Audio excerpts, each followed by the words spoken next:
स्वागत करें हमारे आज के मुख्य अतिथि।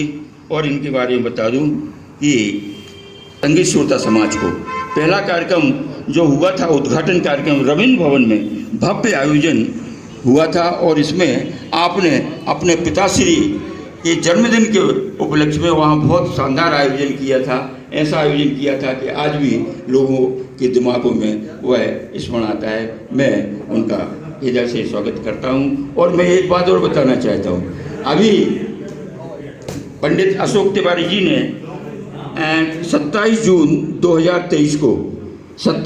2023 को जबलपुर में जो एक वहाँ का माना हुआ स्मारक है, शहीद स्मारक प्रेक्षागृह, आपको बताना चाहता हूँ कि मैं संक्षिप्त में अपनी बात कर दूं कि यह आयोजन कैसे होता है।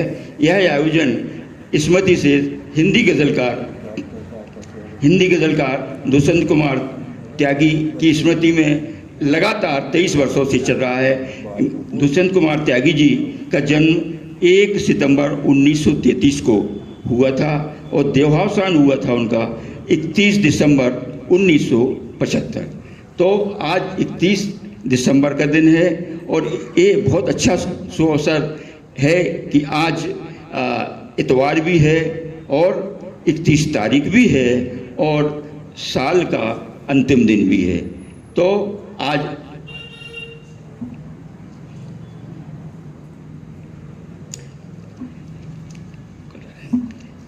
तो मैं उनका स्मरण कर रहा हूँ। स्मृति से सुप्रसिद्ध गज़ल गायक जगजीत सिंह जी जो मखमल आवाज़ के धनी थे, उनका जन्म 8 फरवरी 1941 को हुआ और देहावसान 10 अक्टूबर 2011 को हुआ।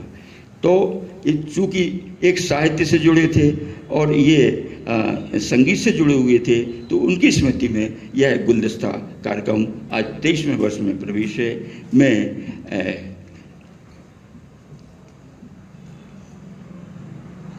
उपेंद्र आ जाएं घर पे, उपेंद्र भाई आ जाए, यहाँ आए और हमारे आज के कार्यक्रम के विशिष्ट अतिथि, जैसा मैंने पूर्व में कहा कि डॉक्टर शैलेंद्र सिंह जी जो हैं बहुत ही संगीत की रुचि रखने वाले हैं और आज उनकी गज़लें भी आप प्रस्तुत करेंगे। वे आएँ और उनका पुष्पमाला पहनाकर उनका स्वागत करें। डॉक्टर शैलेंद्र सिंह जी, कृपया ताली बजाकर स्वागत करें कृपया उनका।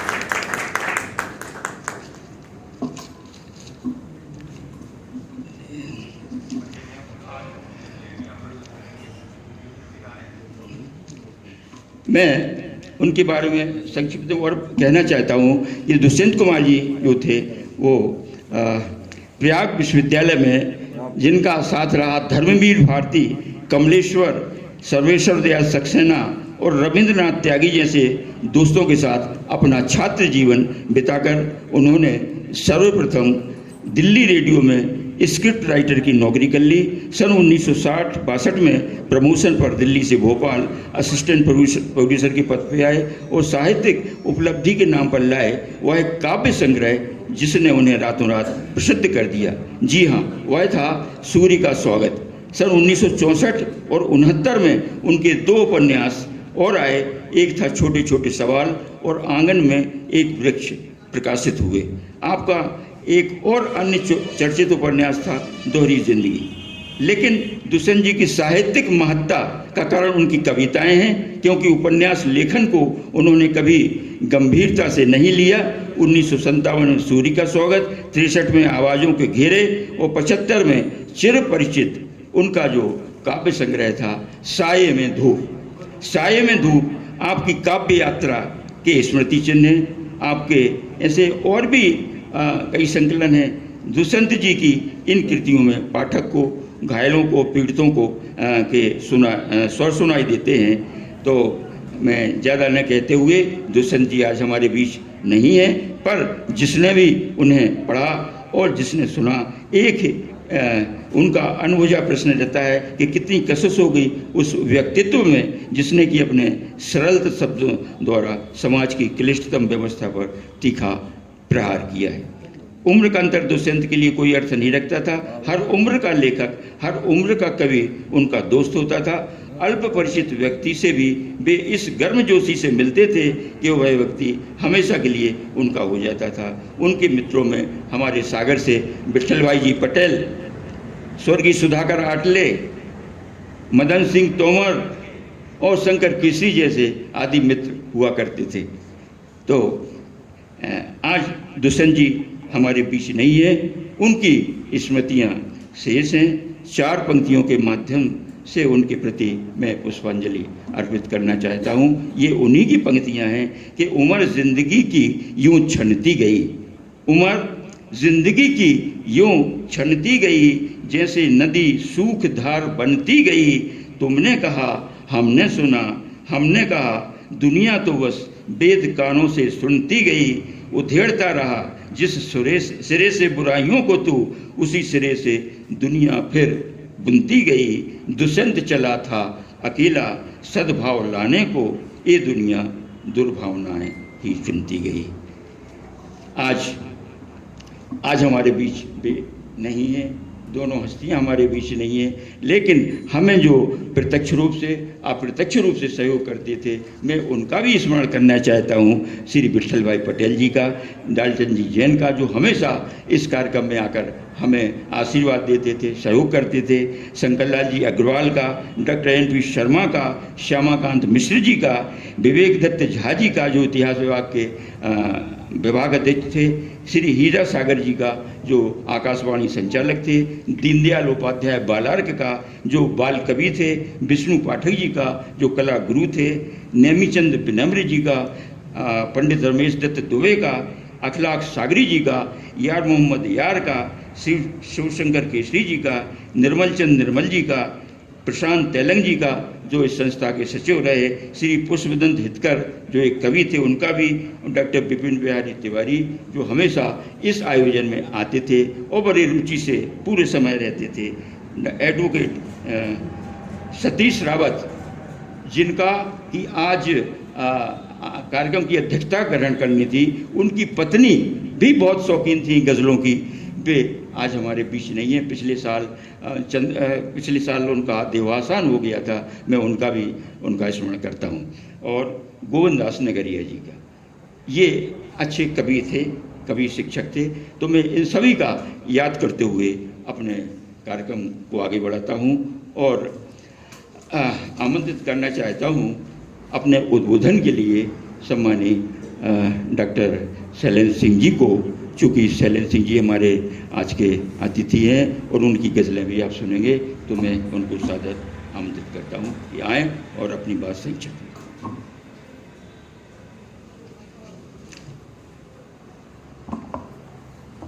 धन्यवाद हरि सिंह ठाकुर सर, अध्यक्ष स्वर संगम संस्थान। आज की कार्यक्रम की अध्यक्षता कर रहे श्री लक्ष्मी नारायण चौरसिया जी एवं मुख्य अतिथि डॉक्टर अशोक तिवारी जी और उपस्थित सभी प्रबुद्धजन, संगीत प्रेमी जन। मैं कोई वैसा प्रोफेशनल सिंगर नहीं हूँ, लेकिन थोड़ा सा शौक था और संगीत प्रेमी हूँ, जैसा अभी हरि सिंह सर ने कहा।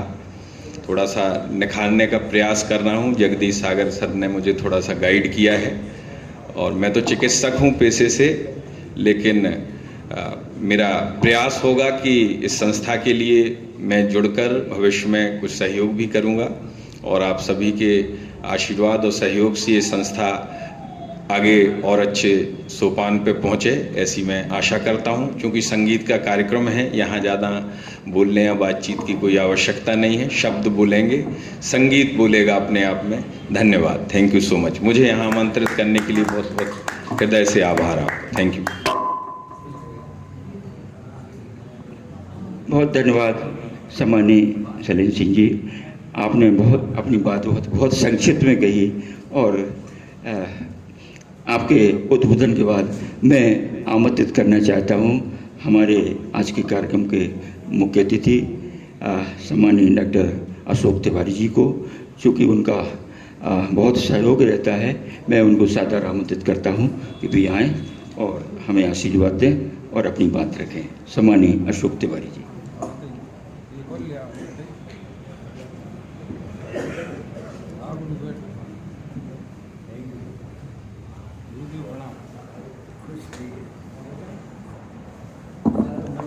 आज के कार्यक्रम के अध्यक्ष महोदय परम आदरणीय लक्ष्मी नारायण जी चौरसिया, जिनकी कृपा सत्कृपा आशीर्वाद हम लोगों के गुरुजी आदरणीय सुरेश आचार्य जी के प्रति तक रहती है, तो हम लोग तो बहुत कहना चाहिए कि वर्णमाला के काखा गा हैं अभी। और काखा गा की बात करूं तो सागर में एक अच्छी शुरुआत की है आदरणीय संतोष श्रीवास्तव जी ने, विद्यार्थी काखा गा के नाम से। उसमें भी गजलों को प्रमुखता वो दे रहे हैं। मुख्य बात यह है कि गज़ल जो है उसको उर्दू का कहा गया है। अब बीच में एक विवाद ये उठा कि गज़ल उर्दू के हिंदी के। अब जब हिंदी में ही उसको लिखा गया तो कहने लगे नहीं, ये गज़ल नहीं है, ये गज़ल है, हिंदी की है।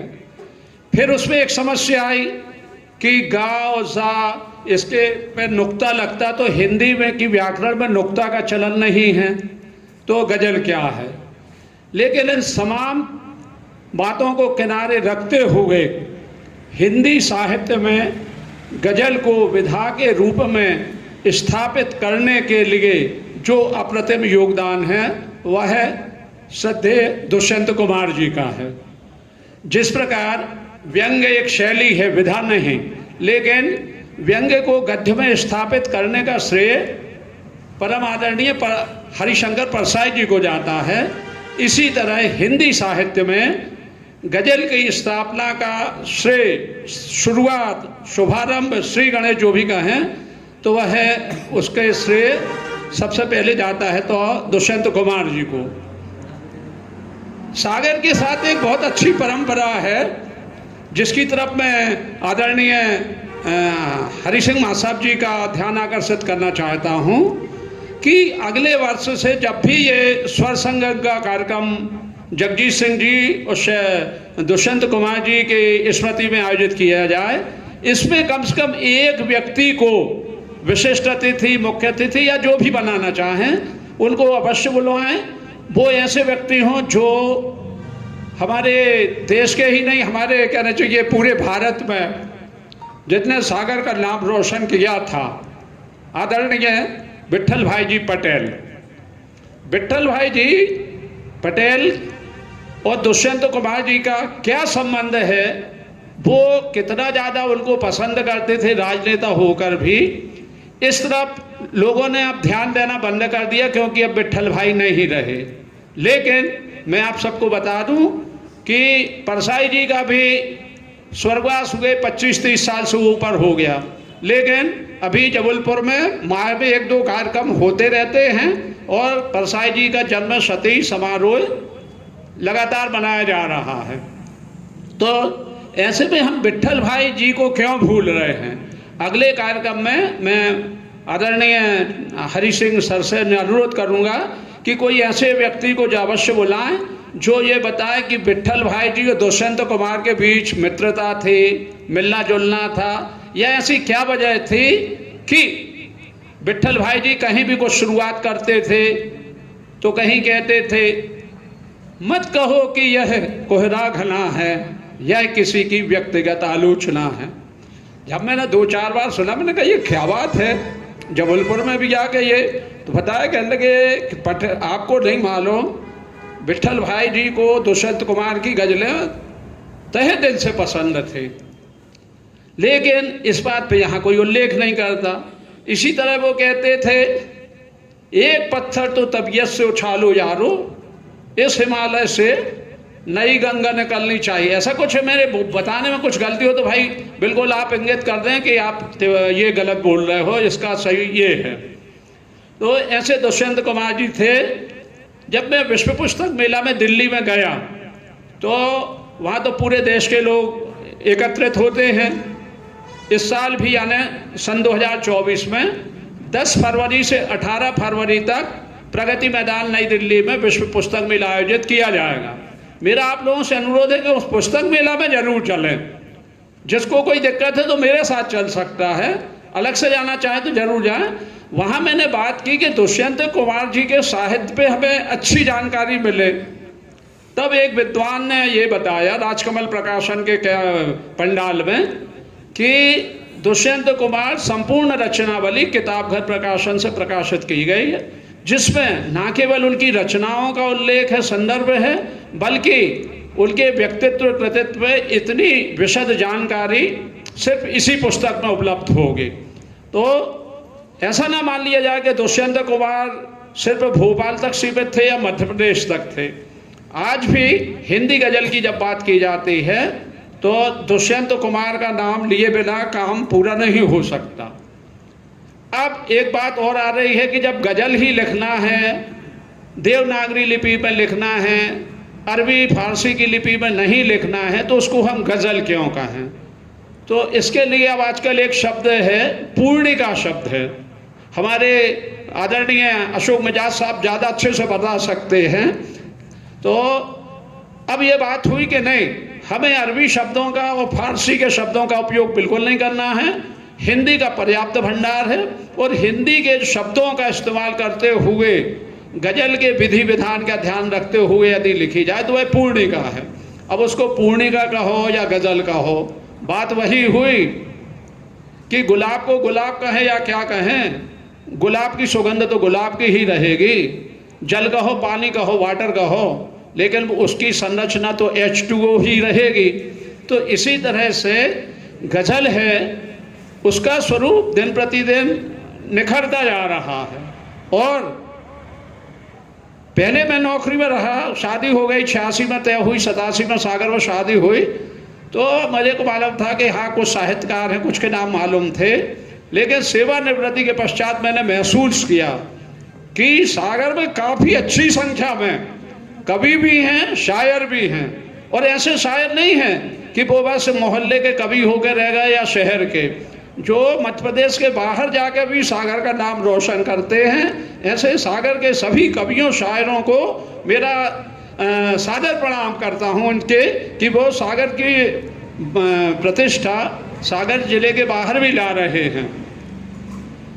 जगजीत सिंह की गजलें गायक हैं, ठीक है, लेकिन ऐसा नहीं मान लेना चाहिए। मुझे बताते हुए बड़ा दुख हो रहा है कि सागर के साहित्य जगत की एक महिला ने ये कह दिया था, अरे लता मंगेशकर, आशा भोसले क्या हैं, ये तो गवैये नचैये हैं, इनकी क्या गिनती। ऐसी बात कतई नहीं करना चाहिए। क्यों? यदि लता मंगेशकर गवैये ही होती तो उनको भारत रत्न क्यों दिया जाता, और हर 2-4 साल में एक साहित्यकार को ही भारत रत्न क्यों नहीं दिया जाता। तो किसी भी विधा को, किसी भी कला को अपने से हेय दृष्टि से देखना और खुद को उत्कृष्ट समझ के दूसरे को निकृष्ट समझना, ये भाव साहित्य जगत में हो चाहे कला जगत में, संस्कृति में, ये भाव किसी भी व्यक्ति के मन में नहीं आना चाहिए। तो लता मंगेशकर का ठीक है, आशा भोसले ने किया, लेकिन जगजीत सिंह ने भी गज़ल गाई, उसका एक अपना स्थान है। पहले जब मैं भोपाल में एक फिल्में देखी थी अर्थ, तो उसमें एक गज़ल थी, मुझे को नहीं मालूम था लेकिन गज़ल बहुत अच्छी लगे। राजकरण गाते हैं उसमें, जो इतना तुम मुस्कुरा रहे हो, क्या गम है जिसको भुला रहे हो। अब बाद में जब मैं कई बार सुनी, फिर मैंने कहा ये आवाज़ ना किशोर की है, ना रफ़ी साहब की, ना मुकेश जी की, ना मन्ना डे जी की। अरे कहने लगे ये आवाज़ ही अलग है, ये जगजीत सिंह जी की आवाज़। फिर जगजीत सिंह जी की आवाज़ के हमने फिर कैसेट वगैरह लिए, बहुत अच्छी आवाज़ है। फिर एक और है वो गाना जो राज बब्बर और अनीता राज की फिल्म में आया था, तो उसमें एक लाइन आज भी लड़के बहुत याद करके गाते हैं कॉलेज वाले, ना उम्र की हो चिंता, ना जन्म का हो बंधन। तो ये भी जगजीत सिंह की।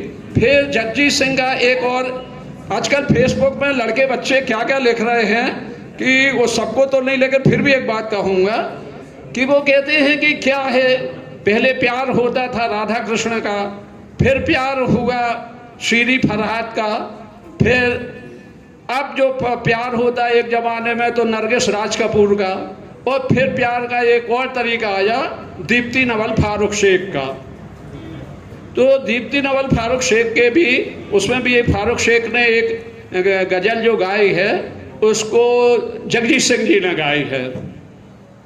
तो फिल्मों से वास्ता होने के कारण गज़ल गायक की गज़लें का वजन कम नहीं हो जाता, उसका महत्व कम नहीं हो जाता।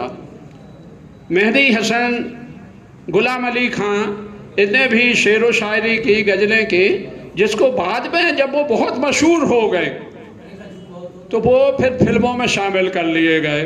जैसे एक आप लोगों ने बहुत सुना होगा, चुपके चुपके रात आंसू बहाना याद है। तो अब हम ज़्यादा नहीं बोलेंगे, नहीं तो एक हमारे ऊपर हमारे मुकेश भाई ने पूरी बदनामी कर दी शहर में कि तिवारी जी को 2 मिनट पकड़ा दो माइक तो वो आधा घंटे से पहले छोड़ते नहीं। तो इसलिए मैं थोड़ा शार्ट कर रहा हूँ। तो ये जगजीत सिंह और दुष्यंत कुमार की बात हुई। मैं एक और अच्छी बात कहना चाहूँगा कि आदरणीय हरी सिंह महासाब जी बहुत 2013 से ना, हाँ, ये लगातार ये आयोजन कर रहे हैं।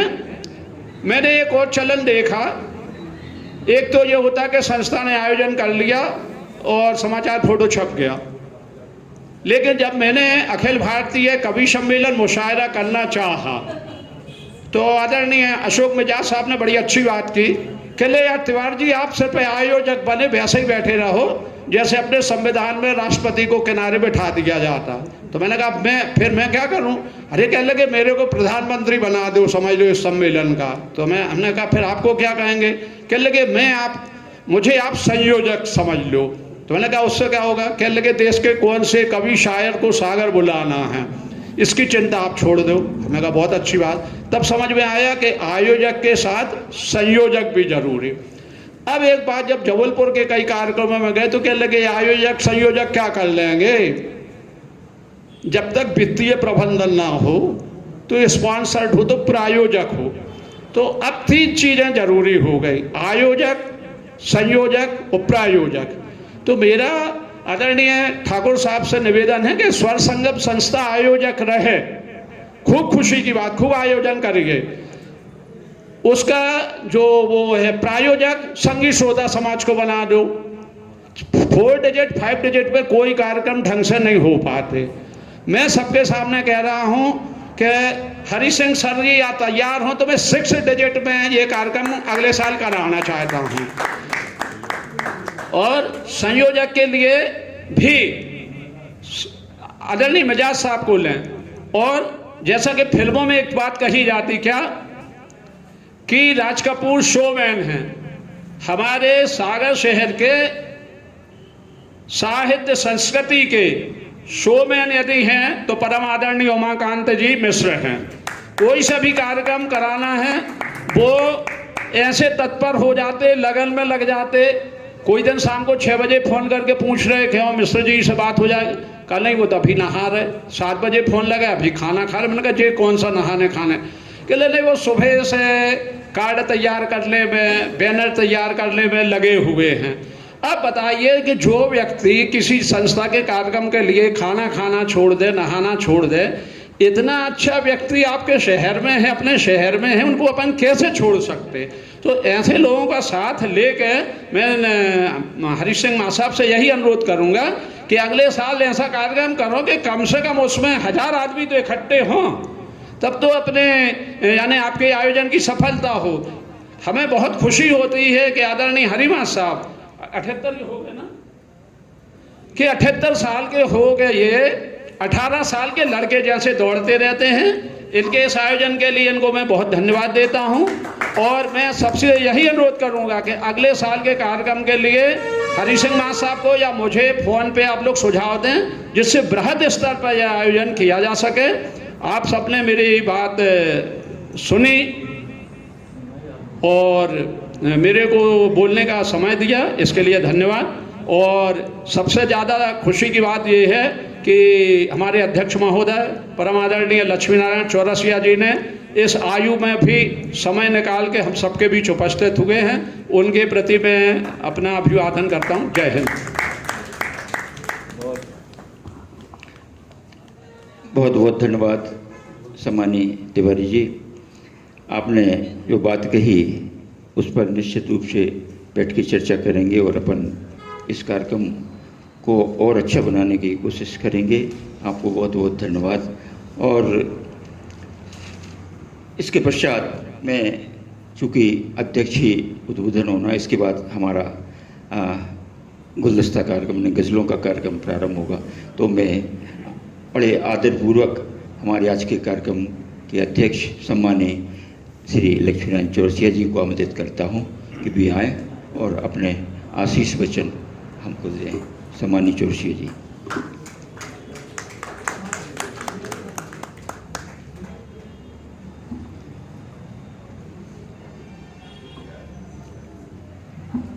मंच पर विराजमान डॉक्टर अशोक कुमार तिवारी जी, डॉक्टर शरण सिंह जी और हमारे प्रिय हरि सिंह भाई और उपस्थित तमाम भाइयों बहनों, संगीत प्रेमियों, गज़ल प्रेमियों, कितने संबोधन हैं जो आपके लिए अर्पित हैं आज के दिन। मैं भाई डॉक्टर अशोक कुमार जी ने जो गज़ल के प्रति चिंता व्यक्त की, तो उन्हें आश्वस्त करना चाहता हूँ कि सागर के अनेक कवि जो उर्दू में रच रहे हैं वो तो रच ही रहे हैं, हिंदी वाले अनेक कवि जिनकी संख्या सैकड़ों में है और दिन प्रतिदिन नए नए कवि हमारे समक्ष उपस्थित हो रहे हैं, वो सब के सब गज़ल को भी लिख रहे हैं।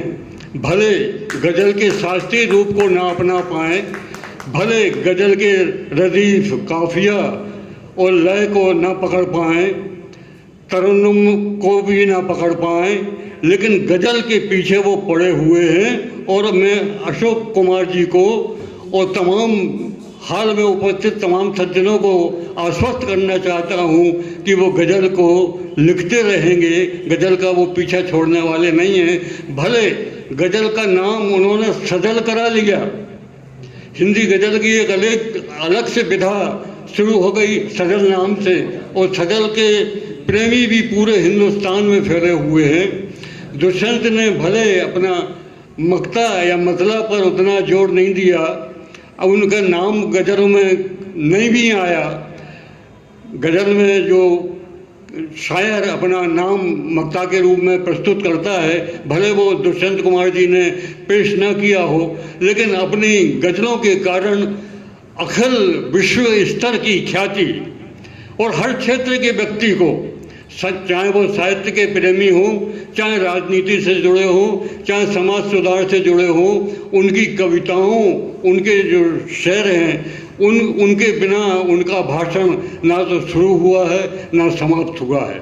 अनेक कवियों ने, अभी विठल भाई जी का जिक्र हुआ और उनके साथ दुष्यंत कुमार जी का उल्लेख भी हुआ, दोनों एक दूसरे के प्रेमी थे। मैं दावे के साथ ये कह रहा हूँ, विठल भाई जी को अगर दुष्यंत जी की गज़लें अच्छी लगती थी तो दुष्यंत जी को भी विठल भाई जी की गीत पसंद आते थे। दोनों एक दूसरे के प्रेमी थे। मैं यहाँ ज़्यादा समय नहीं लूँगा, भाई अशोक कुमार जी ने काफ़ी गज़ल के बारे में बोल दिया है और पूरे भविष्य की रूपरेखा भी निर्धारित उन्होंने की है। दुष्यंत कुमार जी से जुड़ा हुआ जिंदगी का एक अमूल्य संस्मरण मैं पेश करना चाहता हूँ। बात उन दिनों की है जब दुष्यंत कुमार जी आकाशवाणी भोपाल में हिंदी विभाग के प्रोड्यूसर के रूप में उपस्थित थे। मेरी कुछ गज़लें, मेरी कुछ रचनाएं, मेरी कुछ कविताएं आकाशवाणी भोपाल द्वारा स्वीकृत हुई थीं। बहुत समय तक आकाशवाणी ने स्वीकृति के बाद मुझे बुलावा नहीं भेजा, रिकॉर्डिंग के लिए नहीं बुलाया। मैं चिंतित हुआ और किसी काम से मैं भोपाल गया था, तो मैंने सोचा कि आकाशवाणी का चक्कर लगा लूं, शायद गज़लों के बारे, अपनी रचनाओं के बारे में कोई पता चल सके। तो मैं वहाँ पर पहुँचा। मुझे जानकारी थी कि दुष्यंत कुमार जी वहाँ पर निर्माता के रूप में, प्रोड्यूसर के रूप में उपस्थित हैं। इसके पूर्व सागर में भी दुष्यंत कुमार जी का आगमन हुआ था। डेलीगेसी छात्र संघ के एक कार्यक्रम में कवि सम्मेलन हुआ था मोतीलाल स्कूल में। मोतीलाल स्कूल के बाहर की तरफ मैदान में मंच बना था, उसमें दुष्यंत कुमार जी ने भी अपनी रचनाएं प्रस्तुत की थीं। ये उन दिनों की चर्चा है जब उनका साये में धूप संग्रह प्रकाशित नहीं हुआ था। तो मैं आकाशवाणी पहुंचा और दुष्यंत कुमार जी के कक्ष में मैं प्रविष्ट हुआ। दुष्यंत कुमार जी अपने 4-5 साथियों के सहित उस समय किसी साहित्य की गंभीर चर्चा में संलग्न थे। मैं जाकर पास में खड़ा हो गया तो सबसे पहले उन्होंने अपनी चर्चा को समाप्त करते हुए उन लोगों की तरफ ध्यान न देते हुए मेरी तरफ ध्यान दिया। ये बहुत बड़ी उनकी दिलेरी, उनके व्यक्तित्व की मैं खूबी कहूँगा कि साधारण से एक अपरिचित आदमी को इस प्रकार से उन्होंने आकाशवाणी भवन में स्वागत किया। तो उन्होंने मुझसे पूछा कि आप कैसे आए हैं। तो मैंने अपनी समस्या रखी कि कुछ समय पूर्व आकाशवाणी भोपाल ने मेरी रचनाएं स्वीकृत की थीं और मुझे बहुत समय तक, लगभग 6-7 महीने से ज़्यादा हो चुके हैं, मुझे बुलावा नहीं आया अब तक। तो क्या बात है, आखिर इस संबंध में मैं चर्चा करने के यहाँ पर आया हुआ हूँ। तो दुष्यंत कुमार जी ने कहा कि भाई, सच तो यह है कि आपकी कविताएं गुम हो गई हैं, आकाशवाणी में वो उपस्थित नहीं है, इसलिए आपको आकाशवाणी बुलावा नहीं दे रही है। लेकिन हमने कहा बुलावा तो ठीक है, उसने बुलावा क्यों दिया है कि मुझे भूल रही है, कम से कम सूचित तो कर सकती थी कि हमारी रचनाएं गुम गई हैं।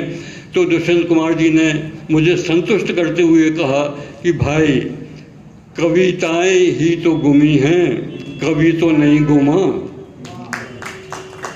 मैं चुप रह गया थोड़ी देर तक उनकी चर्चा सुनकर, और मैंने फिर हाथ बटोरते हुए कहा कि कवि और कविताएं दोनों गुमने वाली चीज़ें नहीं होती हैं, वो तो कवि के बाद तक जीवित रहने के लिए प्रमाणित होती हैं। दुष्यंत कुमार जी काफ़ी प्रसन्न हुए और उन्होंने मुझसे कहा कि मैं कविताएं आज ही तुम्हारी रिकॉर्डिंग कर रहा हूँ, कविताएं लाए हो क्या साथ में?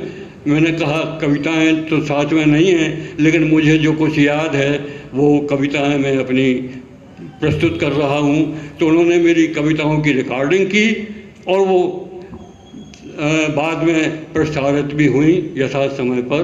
ये उनकी सज्जनता का, उनके व्यक्तित्व की खूबी का एक संस्करण में प्रस्तुत करके अपनी वाणी को विराम दे रहा हूँ। इससे ज़्यादा बोलना आपके साथ अन्याय होगा।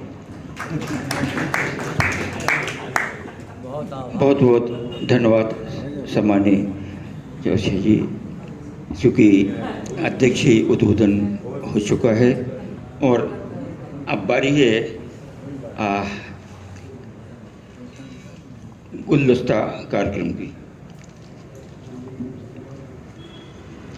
तो मैं सभी आमंत्रित अतिथियों से आग्रह करना चाहूँगा कि कृपया यहाँ सामने की रूम में आ जाएं कृपया करके, जिसमें कि हमारे कलाकार हैं वो अपना मंच पर अपना इंस्ट्रूमेंट्स वगैरह रखें और आप आनंद लेंगे अपन इन गज़लों का।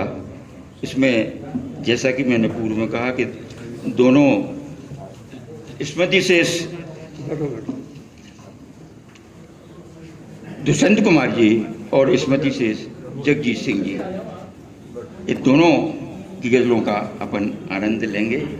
और मैं इसके संचालन के लिए ना को पाल लगाने के लिए मैं आवाज़ देना चाहता हूँ देश के जाने माने शायर अशोक मिजाज को। जी हाँ, ये डॉक्टर बशीर बद्र के शागिर्द हैं।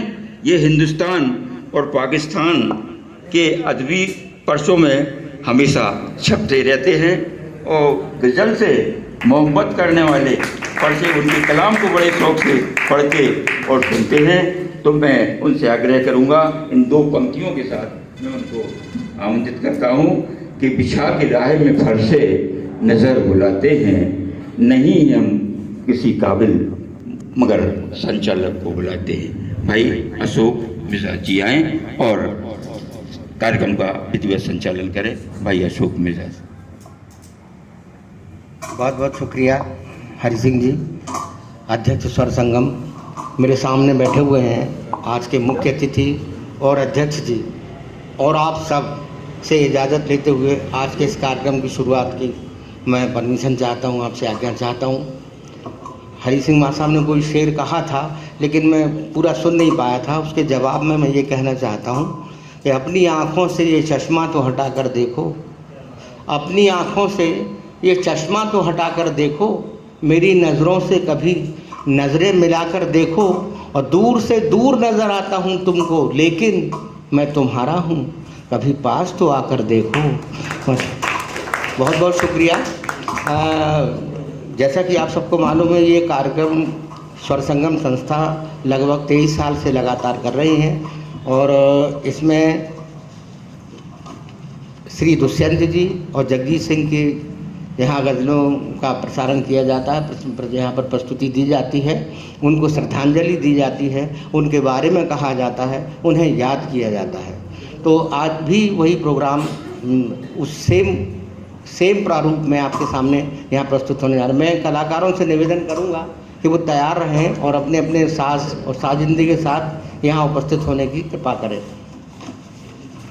आज के कलाकारों में जो अपनी प्रस्तुति यहाँ देंगे उनमें सर्वश्री मितेन सिंह सेंगर जी हैं, जगदीश सागर साहब हैं, श्री शैलेंद्र सिंह जी हैं, शिवरतन यादव जी हैं, रत्ना श्रीवास्तव, निधि बाला जी हैं और पंकज राजौरिया जी गिटार पर रहेंगे, शैलेंद्र राजपूत, कपिल देवेश, ये लोग भी साजिंदों के रूप में अपने साथ। एक बार जोरदार तालियों से जरा गर्म हो जाइए।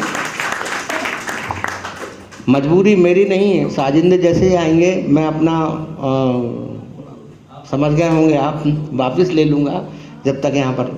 तो मैं सरस्वती वंदना के लिए सबसे पहले निवेदन करूँगा, जब तक तैयारी होगी जब तक बोलना मेरी मजबूरी है। तो हमारे भी सबसे पहले किसी भी कार्यक्रम को प्रारंभ करने के लिए हमें सरस्वती वंदना की आवश्यकता होती है और सरस्वती जी के पूजन हमें करना चाहिए। तो ऐसी ही कुछ भावना के साथ आइए बैठे।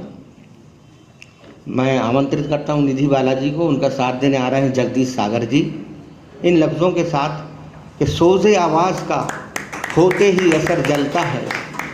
तमाम साजिंदे जिनका मैंने नाम लिया एक बार फिर आपके सामने बताना चाहता हूँ कि कौन कौन से कलाकार यहाँ प्रस्तुत हैं आएंगे। मितेन सिंह सेंगर जी, जगदीश सागर जी, डॉक्टर शैलेंद्र सिंह, शिवरतन यादव जी, रचना श्रीवास्तव जी, निधि बाला जी, भारत श्रीवास्तव सिंथेसाइज़र पर शायद आज आ नहीं पाएंगे, डैनी मार्टिन ऑक्टोपैड पर रहेंगे, पंकज राजौरिया गिटार पर, शैलेंद्र राजपूत, कपिल और देवेश ये हमारे रिदम साइड से आते हुए। तो अर्ज़ किया है कि सोज़े आवाज़ का होते ही असर जलता है, राग की आग में नगमों का जिगर जलता है और फन में फनकार का जलता है लहू, यूं जैसे मोम के जिस्म में धागे का जिगर जलता है। बहुत शुक्रिया। जो लोग बाहर बैठे हैं उनसे भी निवेदन है कि वो अगर भीतर आकर शोभा बढ़ाते तो बड़ी मेहरबानी होती, मुझ पर भी और संस्था पर भी और आए हुए कलाकारों पर भी। मैं एक बार पुनः निवेदन करूंगा कि कृपया जो भी लोग बाहर धूप का आनंद ले रहे हैं वो अंदर आकर के गज़ल के रूप का आनंद लें और गीतों के रूप का आनंद लें। बहुत शुक्रिया। सरस्वती वंदना की तैयारी है, हम 2 मिनट के लिए प्रार्थना करेंगे, माँ सरस्वती का ध्यान करेंगे और निधि बालाजी की वाणी में एक वंदना सुनेंगे, सरस्वती वंदना। उनका साथ दे रहे हैं यहाँ जगदीश सागर जी हारमोनियम पर हैं और देवेश भाई जो है वो तबले पर हैं। जोरदार तालियां एक बार। मनमोहन जी ढोलक पर हैं, कपिल जो है चंग बजाएंगे और देवेश तबला बजाएंगे, जगदीश सागर जी हारमोनियम पर हैं और निधि बाला जी के स्वर में आप सुन रहे हैं इस वक्त। हाँ, हे शारदे माँ राग यमन में एक प्रस्तुति आपके सामने प्रस्तुत हम मालूम दादा। हेलो हेलो हेलो शारदे हेलो हेलो।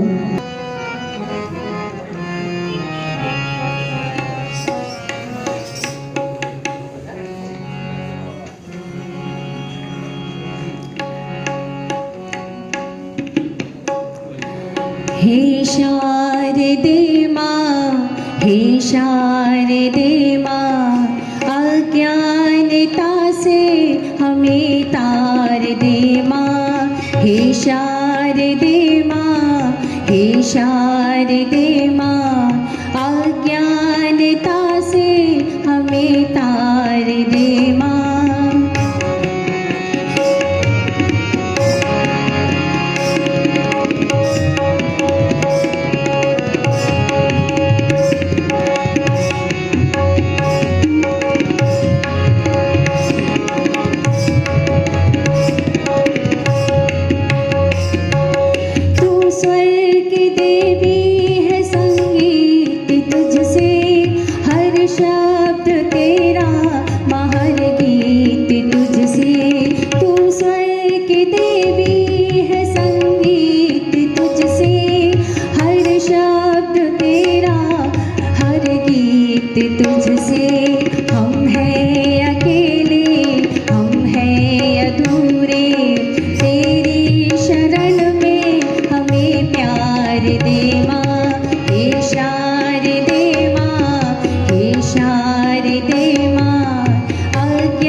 जय माँ शारदे।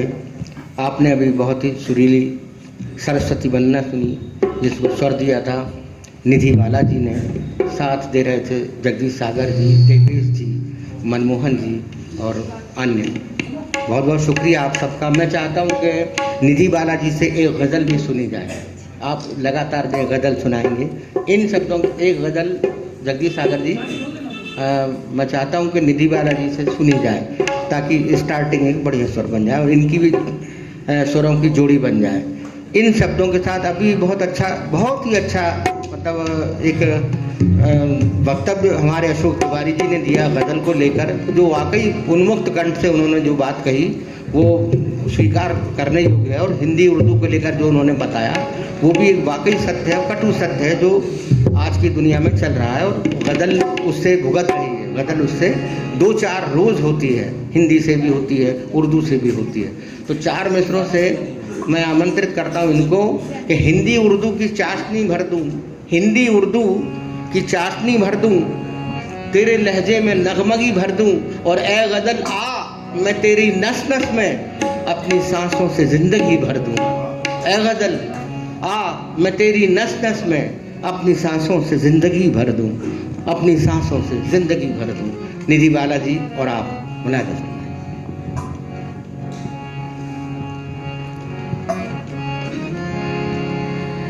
पिया नहीं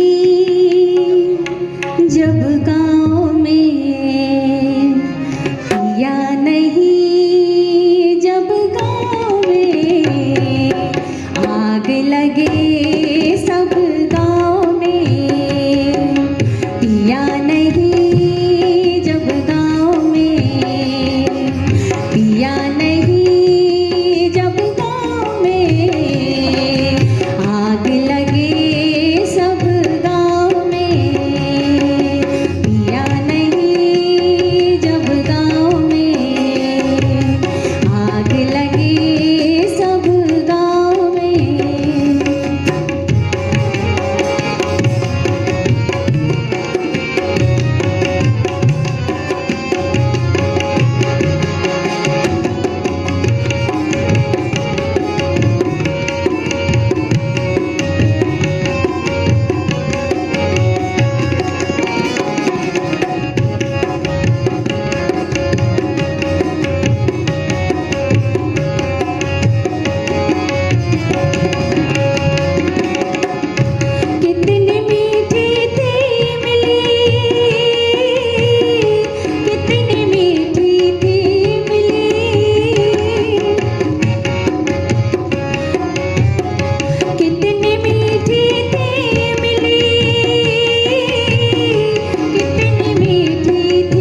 कैसा है मजहब गाँव में, कैसा है मजहब गाँव में, आग लगी सब गाँव में, पिया नहीं जब गाँव में, आग लगी सब गाँव में, पिया नहीं जब गाँव में, आग लगी सब गाँव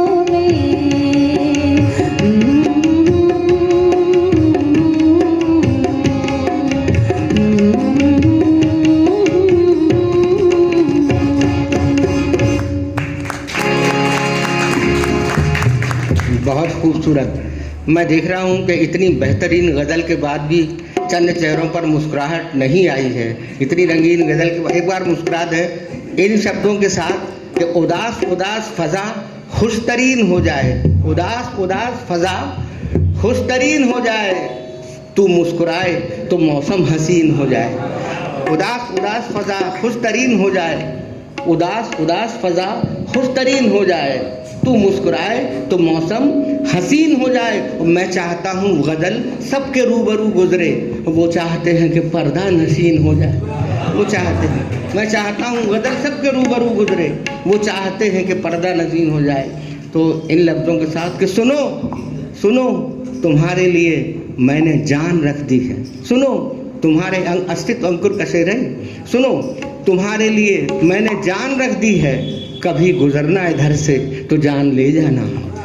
अब आपके सामने मैं इसलिए मेहनत कर रहा हूँ कि शायद आपको गज़ल का मूड बने, क्योंकि मूड बने बिना वो मैं नहीं चाहता कि कोई अगली गज़ल हो। मैं एक बार और कोशिश करता हूँ इन शब्दों के साथ कि चमन में आके उनको फूल भी चुनना नहीं आया, चमन में आके उनको फूल भी चुनना नहीं आया, वो पाएंगे भी क्या जिनको कभी झुकना नहीं आया। फूल तोड़ने के लिए झुकना तो पड़ता है ना।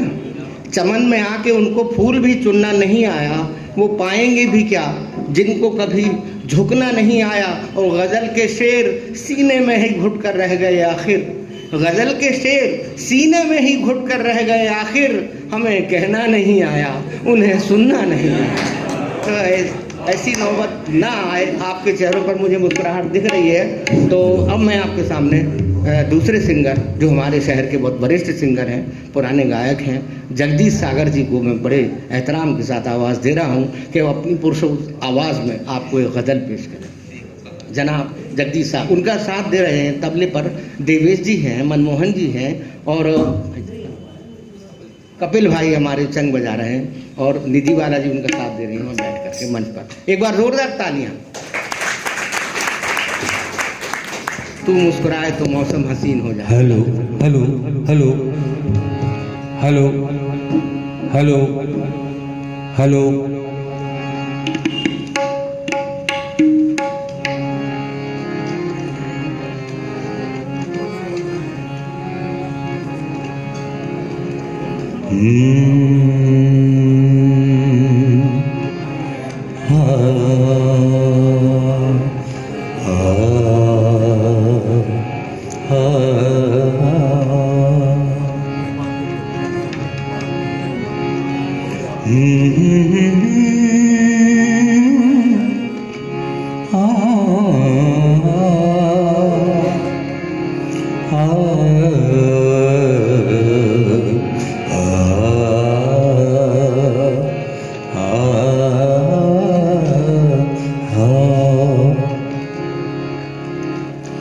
कहाँ तो तय था चिरगा हरे के घर के लिए, कहाँ तो तय था चिरगा हरे के घर के लिए, कहाँ चिराग मयसर नहीं शहर के लिए, कहाँ चिराग मयसर नहीं शहर के लिए।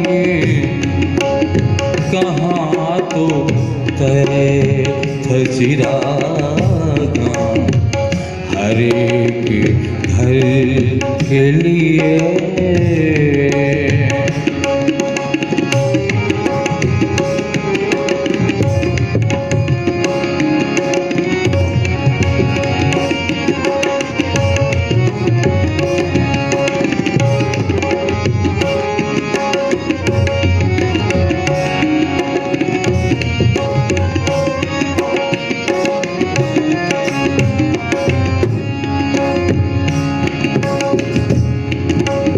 यहाँ दरातों के साए में धूप लगती है।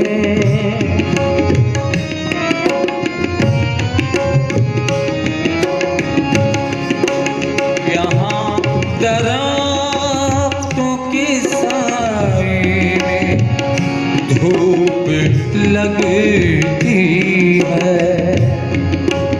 चलो यहाँ से चलें और उम्र भर के लिए। चलो यहाँ से चलें और उम्र भर के लिए। कहाँ चिराग मयसर शहर के लिए। कहाँ चिराग मयसर नहीं शहर के लिए। कहाँ तो तय था चिरागा हर एक घर के लिए।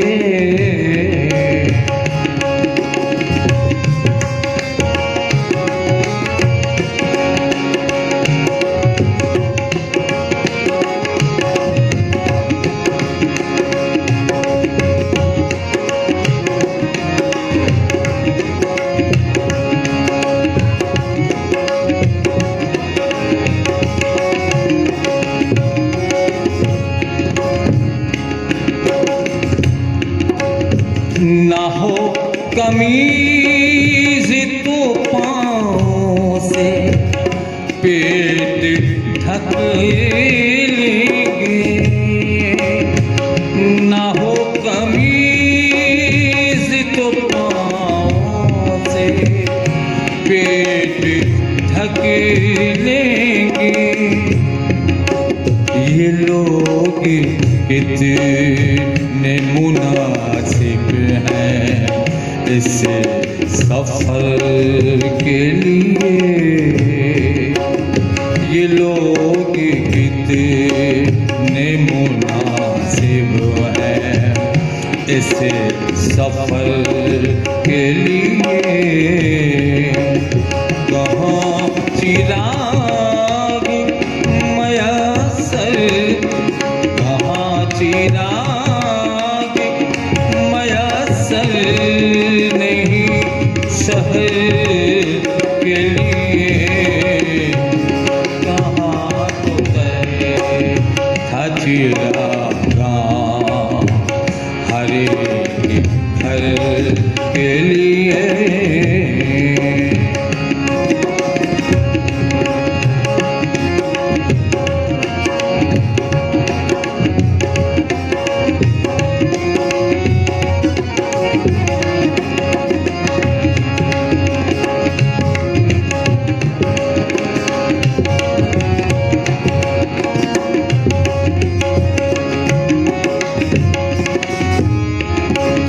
आखिरी शेर पेश कर रहा हूं। जिए तो अपने बगीचे में गुलमोहर के तले।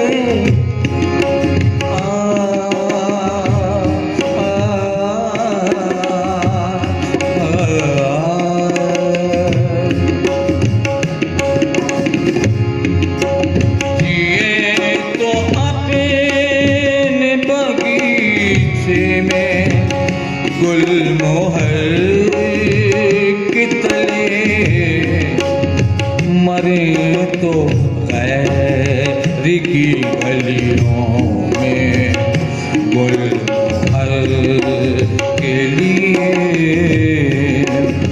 मरे तो गैर की गलियों में गुलमोहर के लिए कहाँ चिराग मयस्सर नहीं शहर के लिए, कहाँ चिराग मयस्सर नहीं शहर के लिए, कहाँ तो तय था चिरागा हरे घर के लिए, कहाँ तो तय था चिरागा हरे घर के लिए।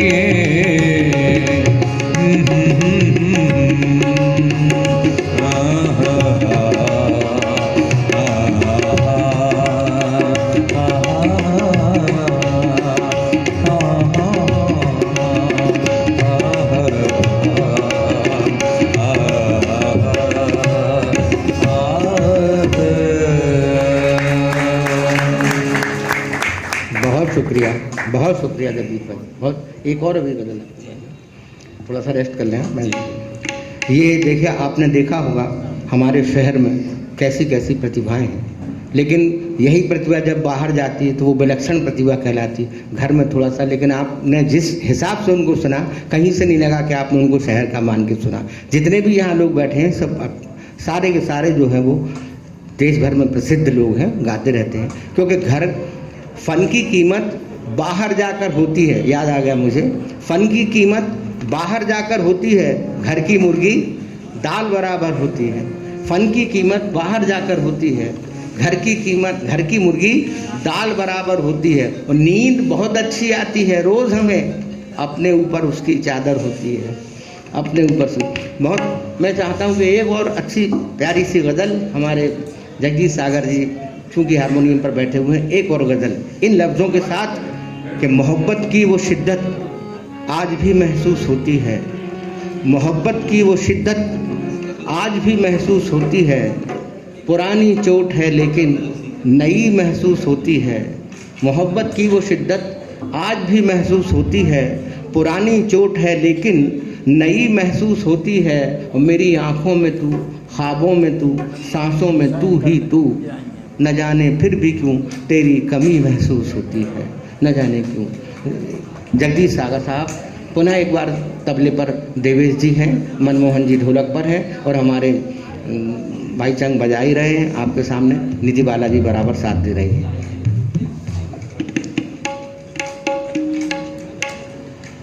कौन सी गज़ल सुना रहे हैं?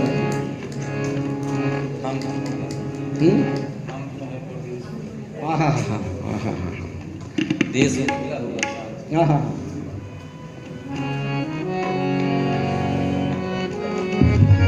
लोग पराए, शहर पर आया, चांद पर आया लगता है। और परदेसी से लोग पराए, देश पर आया, चांद पर आया लगता है, चांद पराया लगता है। परदेसी से पूछ उसे परदेश में कैसा लगता है। गुलाब जाफर भाई शुक्रिया। परदेसी से पूछ उसे परदेश में कैसा लगता है।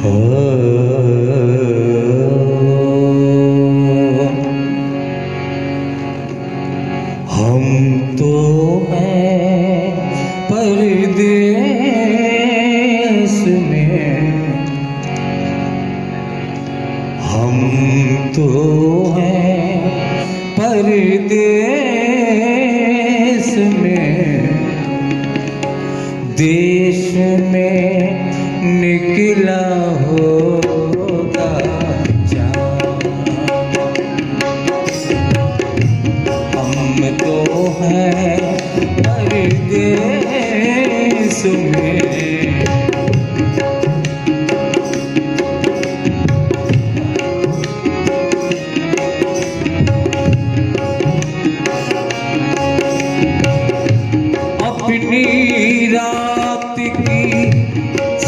पर कितना अपनी रात की छत पर कितना तन्हा होगा चांद हो। हम तो हैं परदेश में,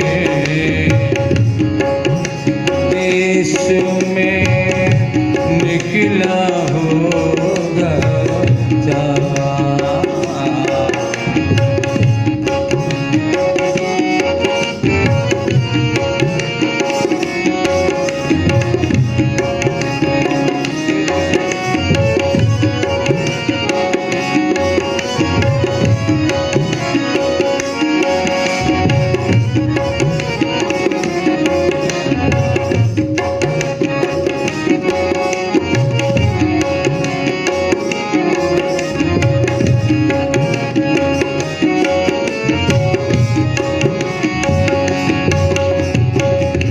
जिन आँखों में काजल बनकर तेरी काली रात, जिन आँखों में काजल बनकर तेरी काली रात,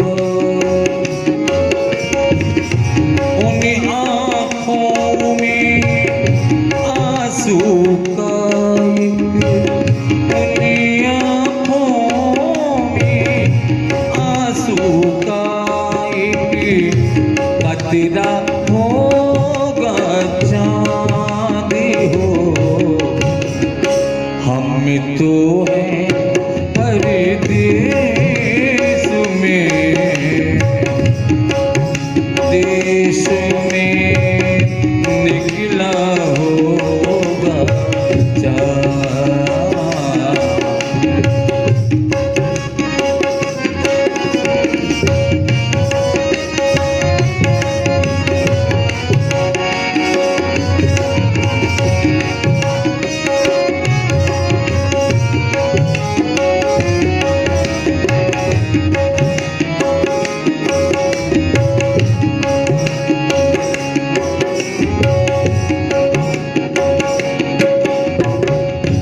रात ने ऐसा पैंच लगाया टूटी हाथ से जो, रात ने ऐसा पैंच लगाया टूटी हाथ से जो, आंगन वाले नीम में जाकर, आंगन वाले नीम में जाकर अटका होगा चाँद हो। हम तो हैं परदेश में, देश में निकला होगा चाँद।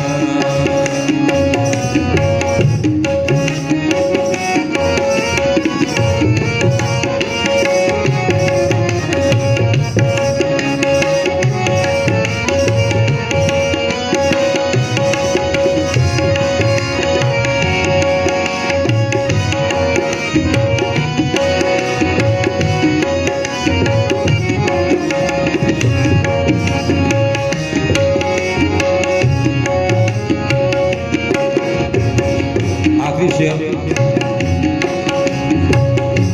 चांद बिना हर दिन यूं बीता जैसे युग बीते, चांद बिना, चांद बिना हर दिन यूं बीता जैसे युग बीते। मेरे बिना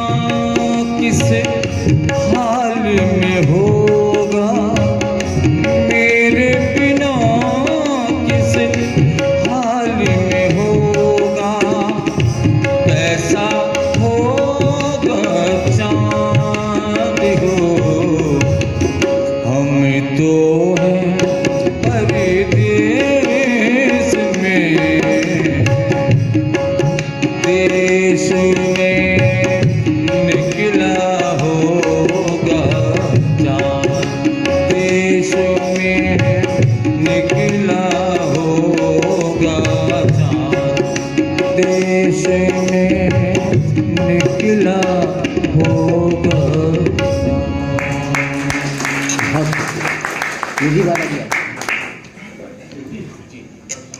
अभी आपके सामने जगदीश सागर हैं। हाँ उनके बाद एक गाना लीजिए उसके बाद, है ना।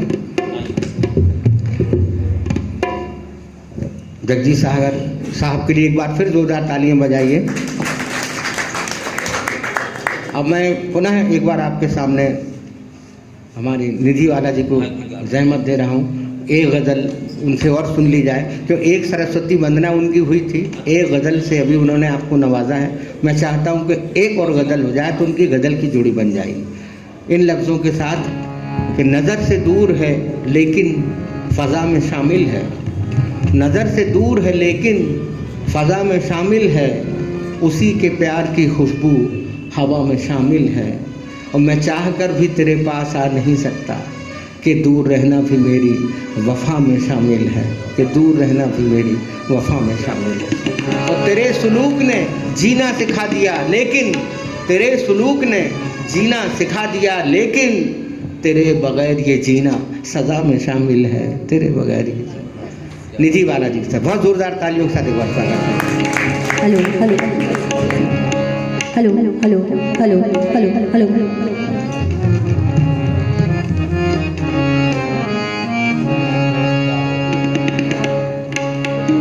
ये जुबां हमसे सी नहीं जाती, ये जुबां हमसे सी नहीं जाती, जिंदगी है कि जी नहीं जाती, जिंदगी है कि जी नहीं जाती, ये जुबां हमसे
जी नहीं जाती, जिंदगी है कि जी नहीं जाती, ये जुबां हमसे सी नहीं जाती, ये जुबां हमसे सी नहीं जाती।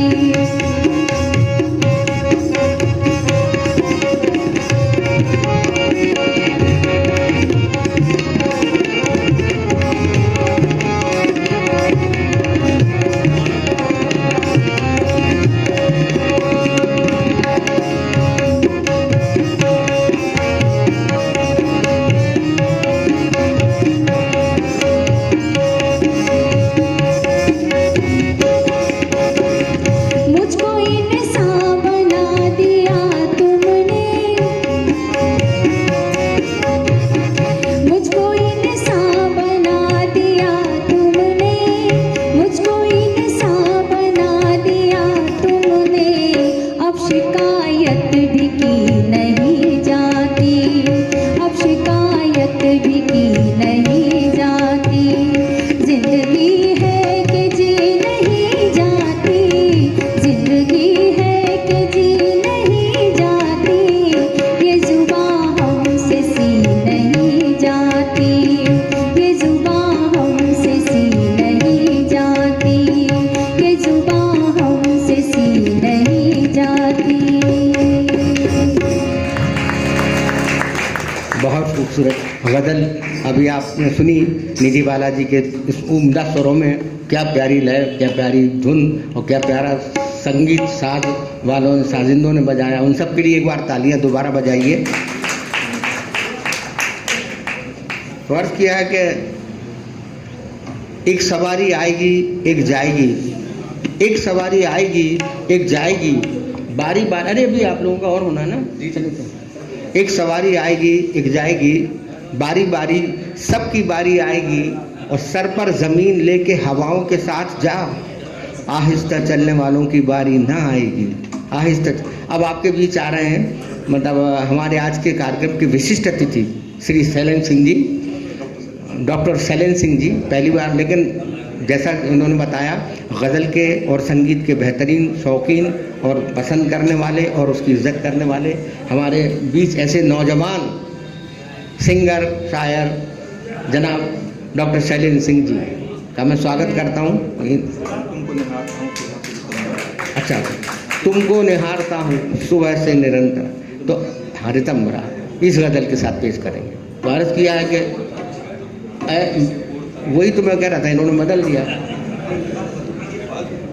जो वो। चलिए, गज़ल का सिलेक्शन मैं उनके ऊपर छोड़ता हूँ, वो जो चाहे गाएं। ठीक है जी, शुक्रिया, धन्यवाद मिजाज साहब।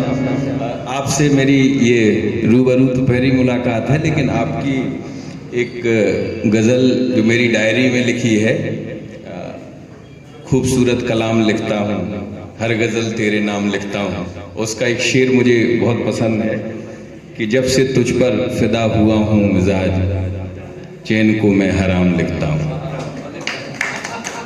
कभी मौका लगेगा तो आपको जरूर इसको सुनाया जाएगा, लेकिन अभी आज का ये कार्यक्रम दुष्यंत जी की स्मृति में है, तो मेरा प्रयास है कि कुछ आपको, हालांकि आपको ऐसा नहीं लगने दूंगा कि डॉक्टर साहब कहाँ ठस गए बीच में। I will try to do my best. तालियों से स्वागत कीजिए हमारे नए मेहमान।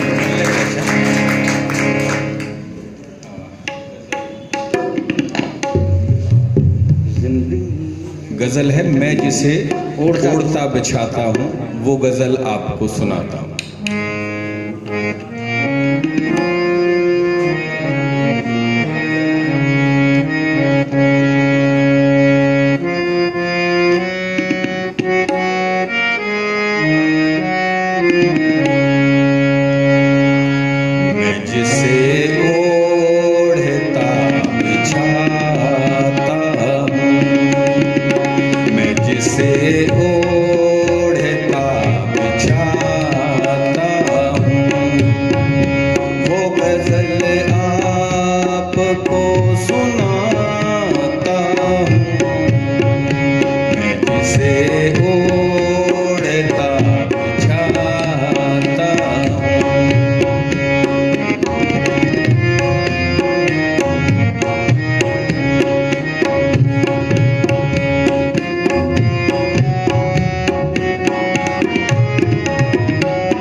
गजल आपको सुनाता हूँ, मैं जिसे ओढ़ता बिछाता हूँ।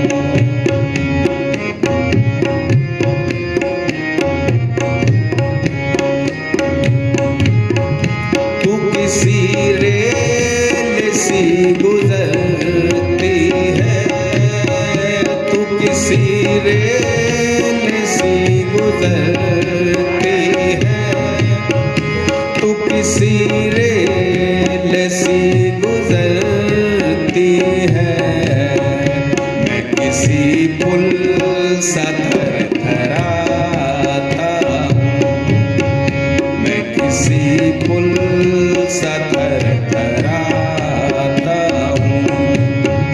वो गजल आपको सुनाता हूँ, मैं जिसे ओढ़ता बिछाता हूँ।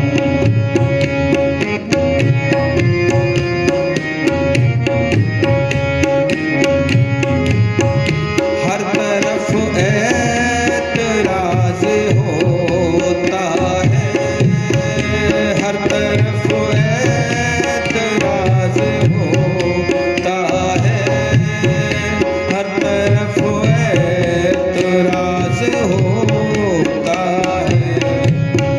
मैं अगर रोशनी में आता हूँ, मैं अगर रोशनी में आता हूँ, वो गजल आपको सुनाता हूँ, मैं जिसे ओढ़ता बिछाता हूँ।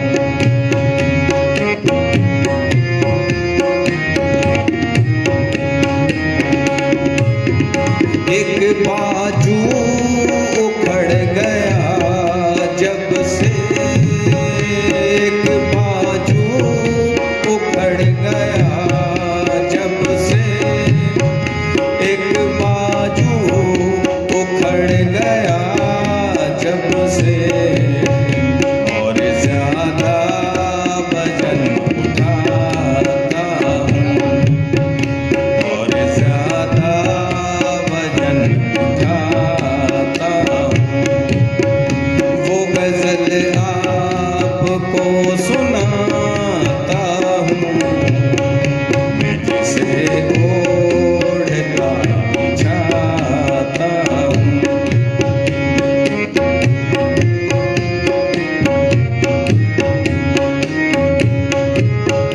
मैं तुझे भूलने की कोशिश में, मैं तुझे भूलने की कोशिश में, मैं तुझे भूलने की कोशिश में, आज कितने करीब पाता हूँ, आज कितने करीब पाता हूँ। वो गजल आपको सुनाता हूँ, मैं जिसे ओढ़ता बिछाता हूँ, मैं जिसे ओढ़ता बिछाता हूँ, मैं जिसे ओढ़ता बिछाता हूँ। बहुत खूबसूरत गज़ल, बहुत खूबसूरत आवाज़। एक और गज़ल के लिए मैं गुजारिश करूंगा आपसे। इन सब अभी इन्होंने शेर पढ़ा, एक बाजू उखड़ गया जब से और ज़्यादा वजन उठाता हूँ। इसे कहते हैं हौसला, इसे कहते हैं दिल, क्या कहते हैं, दिलावरी, हिम्मत। कि दिल मुझे लेके गया दूर आसमानों तक, दिल मुझे लेके गया दूर आसमानों तक, अपने पैरों से मैं चलता तो थक गया होता। दिल मुझे लेके गया दूर आसमानों तक, अपने पैरों से मैं चलता तो थक गया होता। और मैंने उस जख्म को सीने में ढांप रखा है।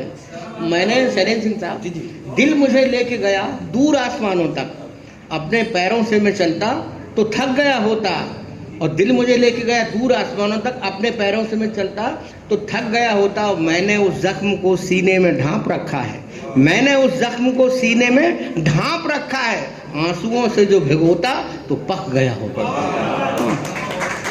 आंसुओं से जो भिगोता तो पक गया होता। और ढूंढते फिरते हैं वो चाहने वालों को मिजाज, काश हम पर भी कभी उनका शक गया होता। एक और गजल के लिए उनसे बात है। गजल है, तुमको निहारता हूँ सुबह शेर तम्बरा।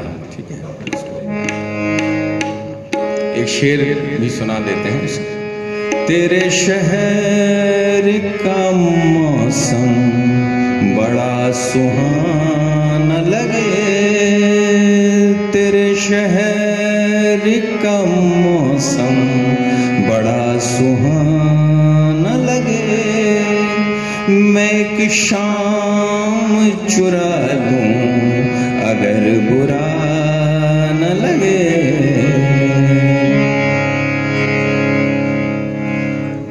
तुमको निहारता हूँ सुबह से तम्बरा, तुमको निहारता हूँ सुबह से तम्बरा। अब शाम हो रही है मगर मन नहीं भरा, अब शाम हो रही है मगर मन नहीं भरा।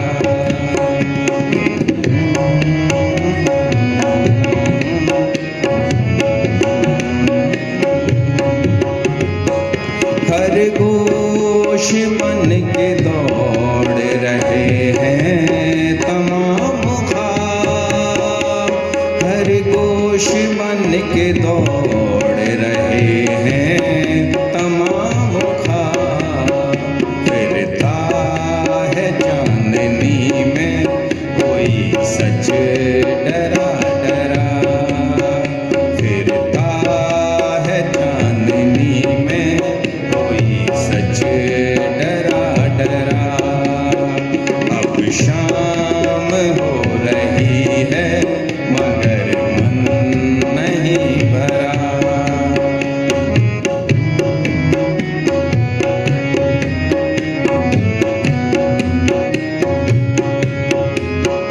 पौधे झुलस गए हैं मगर एक बात है, पौधे झुलस गए हैं मगर एक बात है। मेरी नजर में अब भी चमन है हरा भरा, मेरी नजर में अब भी चमन है हरा भरा। तुमको निहारता हूँ सुबह से तम्बरा।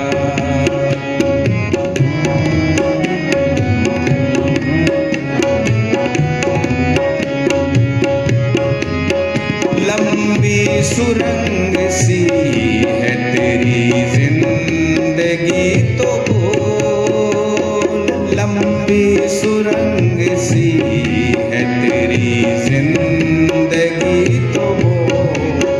मैं जिस जगह खड़ा हूँ वहाँ है कोई सिरा, मैं जिस जगह खड़ा हूँ वहाँ है कोई सिरा।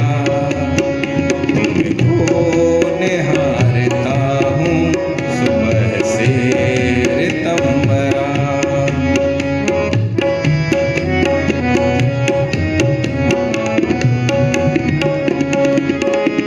माथे पे रख के हाथ बहुत सोचते हो तुम, माथे पे रख के हाथ बहुत सोचते हो तुम।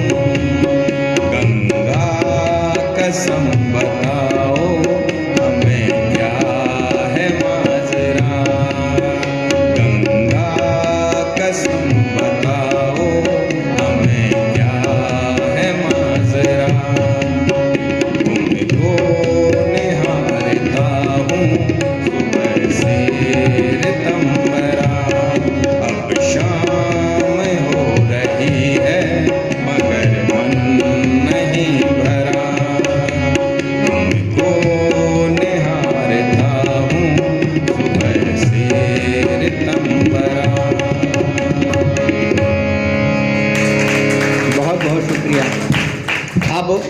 हमारे बीच मैं बुलाना चाहता हूँ। अर्ज ये किया है, हमारे बीच शिवरतन यादव जी मौजूद हैं, ए ग्रेड आर्टिस्ट है रेडियो, ऑल इंडिया रेडियो से, और कोई परिचय देने की मेरी ज़ुबान लड़खड़ा रही है कि मैं आखिर उनके लिए कहूँ क्या, क्योंकि हमने उनके साथ में बरसों यानी तकरीबन 40 साल तक संगत की है, उनके चरणों में बैठे हैं हम, तो उनका नाम लेने में मेरी ज़ुबान लड़खड़ाना स्वाभाविक है। और लेकिन आज भी वो उत्साह, कोई अभी 80 वर्ष के कोई बता रहा था, 80 से भी ऊपर के हमारे शिवरतन यादव, आज भी उनका वो उत्साह देखकर मुझे अपनी वो गज़ल याद आती है शैलेंद्र जी, इनका उत्साह देखकर। ये आपके सामने बैठे, एक शायर की तरह जाऊं कहीं, एक शायर की तरह जाऊं कहीं, मैं भी अपनी गज़ल सुनाऊं कहीं, और सोचता हूं कि एक तारे सा इन फलाओं में झिलमिलाऊं कहीं, इन खलाओं में झिलमिलाऊं कहीं, और जी तो मेरा भी रोज़ करता है, जी तो मेरा भी रोज़ करता है, शाम होते ही डूब जाऊं कहीं, जी तो मेरा भी रोज़ करता है, शाम होते ही डूब जाऊं कहीं। और अभी आपने एक शेर पढ़ा था कि मैं उसे भूलने की कोशिश में, क्या था, मैं उसे भूलने की कोशिश में और ज़्यादा करीब पाता हूँ। एक शेर मेरा भी हुआ, इसमें देखिएगा कैसा हुआ कि एक शायर की तरह जाऊँ कहीं, मैं भी अपनी गज़ल सुनाऊँ कहीं, और सोचता हूँ कि एक सितारे सा आसमानों पर झिलमिलाऊँ कहूँ, और मैं उसे भूलने भुलाने में, मैं उसे भूलने भुलाने में सांस लेना न भूल जाऊँ कहीं, मैं उसे भूलने भुलाने में सांस लेना न भूल जाऊँ कहीं, मैं उसे भूलने भुलाने में सांस लेना। दादा को सिर्फ एक गीत की, मतलब एक ही काफ़ी है, कहते ना एक ही काफ़ी है, 100 सुनार की ओर एक लोहार, दादा अकेले काफ़ी है, एक गीत उनका काफ़ी है, बाकी इसके बाद में मैंने उनको तालियों से स्वागत किया शिवरतन यादव जी। ऐ गज़ल तू ही तो है उम्र का हासिल मेरा, ऐ गज़ल तू ही तो है उम्र का हासिल मेरा, अब धड़कता है तो बस तेरे लिए दिल मेरा, अब धड़कता है तो बस तेरे लिए दिल मेरा। शिवरतन यादव जी।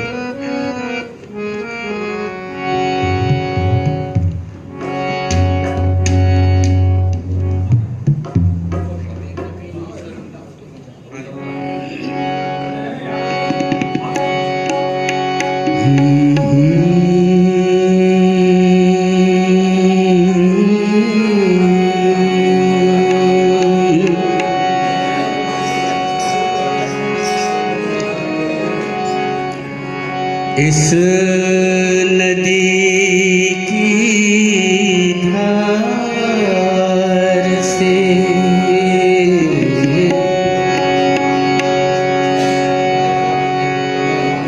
इस नदी की धार से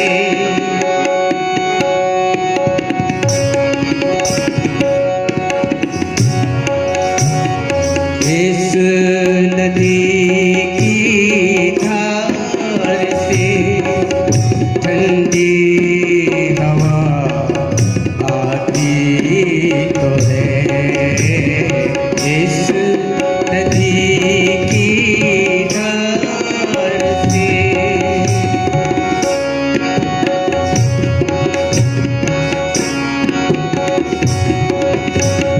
राम जय जय सगी नाम नाम जय जय सगी, मौजों से टकराती तो है, इस नदी की धार से ठंडी हवा आती तो है।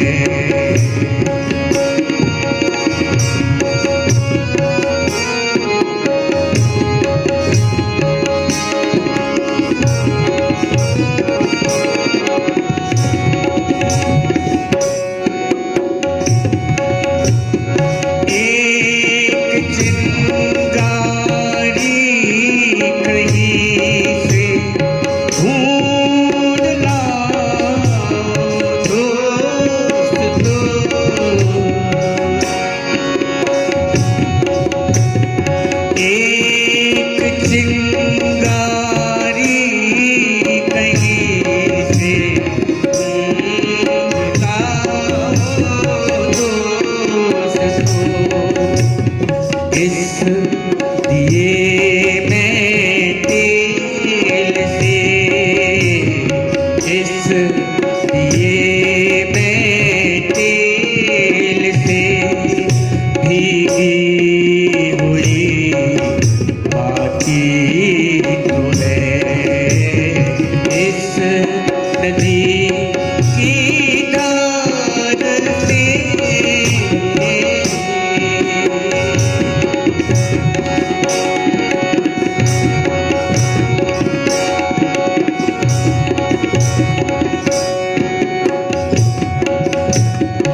लेटी हुई है वो नदी निर्वसन मैदान में लेटी हुई है जो नदी पत्थरों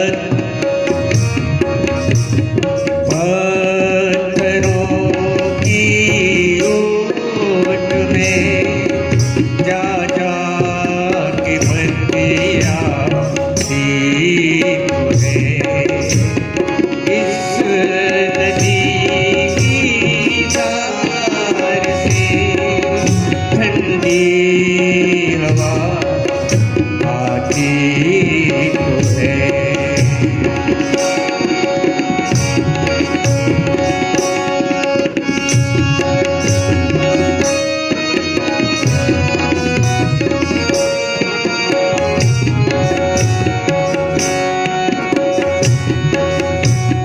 दुख नहीं अब कोई भी उपलब्धियों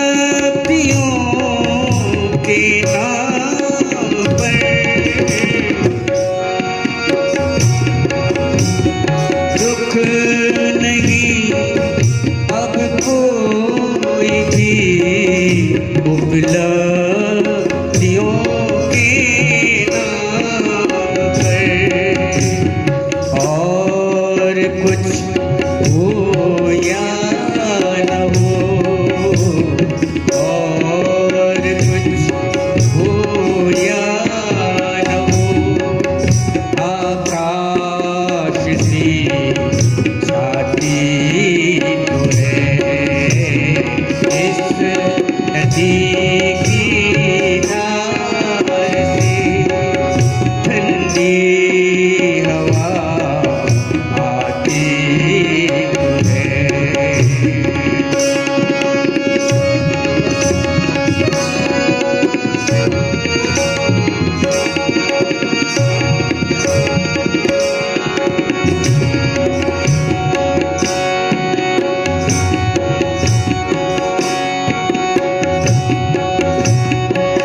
निर्वसन मैदान में निर्वसन मैदान में लेटी हुई है जो नदी निर्वसन मैदान में लेटी हुई है जो नदी निर्वसन मैदान में लेटी हुई है जो नदी पत्थरों की ओट में जा जा के बतिया सी है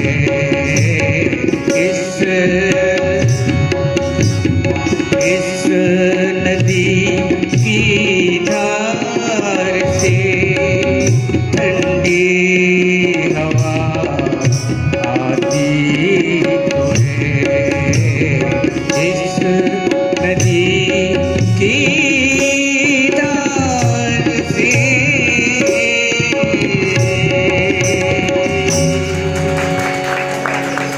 इस नदी की धार में ठंडी हवा आती तो है। आजकल वाकई ठंडी हवा भी बड़ी बेशकीमती हो गई है। मैंने एक जगह लिखा भी है कि होंठों पे फ़कीरों के दुआ भी नहीं आती, होंठों पे फ़कीरों के दुआ भी नहीं आती, होंठों पे फ़कीरों के दुआ भी नहीं आती, अब 1 रुपये में हवा भी नहीं आती। सब गा रहे थे तो मैंने कहा मैं भी गा के समझाऊं। अब 1 रुपये में हवा भी नहीं आती और सांसों की वो धड़कन भी सुनाई नहीं देती। अब दिल के धड़कने की सदा भी नहीं आती, सांसों की वो सरगम भी सुनाई नहीं देती। अब दिल को मितेन सिंह सेंगर के लिए ताली बजाया, बहुत ज़ोरदार तालियों से स्वागत करें जनाब Mithen Singh Sengar and party अब आपके सामने प्रस्तुत होने वाली है। तब तक मैं फिलर के लिए कुछ आपके सामने पेश करता रहूँगा। मेरी मजबूरी है, मुझे बोलते रहना है। मेरे कमरे में एक दिया भी नहीं, रात भर कौन जलता रहता है। आइए स्वागत कीजिए मितेन सिंह सेंगर साहब का। शैलेंद्र सिंह जी तबला वाले ये मेरे साइड में आ रहे हैं। उसके बाद सबसे बड़ी हमारी खुशकिस्मती है कि हमारे बीच पंडित विदेश मिश्र